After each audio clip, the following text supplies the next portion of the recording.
아비새는 궁전뜰을 가로질러 동쪽 성벽 어간에 열려있는 문으로 급히 들어가 나선형의 층계를 뛰어 올라갔습니다. 그 층계 꼭대기에서 요압이 아비새를 내려다보고 횃불을 들고 달려 내려오기 시작했습니다. 그들은 흔들리는 불빛 가운데 만나 서로의 얼굴을 자세히 살폈습니다. 형님, 들었습니까? 아비새가 말했습니다. 들었지. 자정인데도 그 소식 때문에 도시의 반쯤은 여전히 깨어있다네. 아비새, 어떻게 이럴 수가 있는가? 아들이 친아버지를 대적하다니.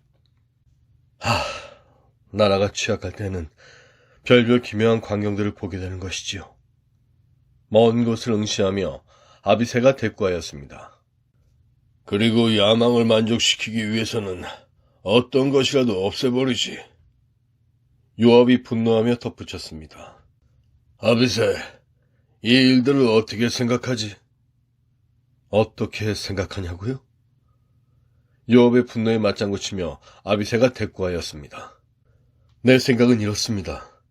압살롬은 이 나라 안에 아무 권한도 없습니다.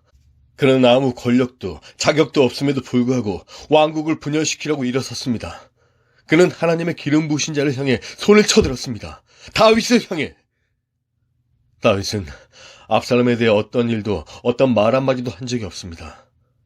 그런데 어떻게 생각하냐고요? 아비새의 목소리가 점점 더 커져갔습니다. 이거예요. 만일 아무 권한이 없는 압살롬이 이 일을 저지른다면 압살롬이 그 아무것도 아닌 자가 이 하나님의 왕국을 분열시킨다면 이제 그의 음성은 천둥같이 울렸습니다. 보세요. 압살롬이 지금도 이런 악한 일을 하고 있는데 왕이 되면 어떤 일들을 하겠습니까? 다윗과 사독은 다시 둘만 있게 되었습니다. 그러면 이제 어떻게 하시겠습니까? 다윗이요? 젊었을 때 당신은 그 형편없는 왕을 향해 아무 말도 하지 않으셨습니다. 이제 똑같이 형편없는 이 젊은이를 어떻게 하시렵니까?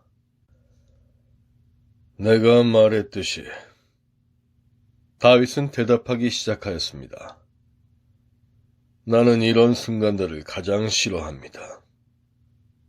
사독, 그러나 모든 이유를 제쳐놓고 내 마음을 살피면서 그 마음의 사욕들을 제거하고 있습니다. 나는 사울 밑에서 했던 일을 할 것입니다. 나는 왕국의 운명을 오직 하나님의 손에 넘겨드리겠습니다. 그분이 나와 끝장을 내시는 것일 수도 있겠죠. 아마 내가 죄를 너무 많이 저질러서 더 이상 다스릴 수 없는지도 모르겠습니다. 그리고 그것이 사실인지는 하나님만이 아시는데 그분은 말씀을 안 해주실 것 같군요. 그는 주먹을 쥐고는 농담하는 듯한 목소리로 단호하게 덧붙였습니다. 하지만 난 지금의 상황 가운데 말씀하지 않으시는 하나님께서 나타나시도록 충분히 자리를 내어드리겠습니다. 나는 아무것도 하지 않는 것 외에는 이런 별난 사건을 해결할 다른 방법을 알 수가 없습니다. 왕권은 내 것이 아닙니다. 내가 가질 것도 보호할 것도 지킬 것도 아니란 말이지요. 나는 성을 떠나겠습니다. 왕권은 이제 주님의 것입니다. 왕국도 마찬가지지요. 나는 하나님을 방해하지 않을 것입니다. 어떤 장애물도 또 내가 하는 어떤 일도 그분의 뜻을 이루시는 데 조금도 틈을 내지 않을 것입니다. 그분의 그의 뜻을 이루시는 것을 막을 만한 장애는 아무것도 없습니다. 만약 내가 왕이 될 사람이 아니라면 하나님은 압살롬을 이스라엘 왕으로 세우시는데 아무런 문제가 없으실 것입니다. 자, 이제는 가능하지요? 하나님이여, 하나님 되시옵소서!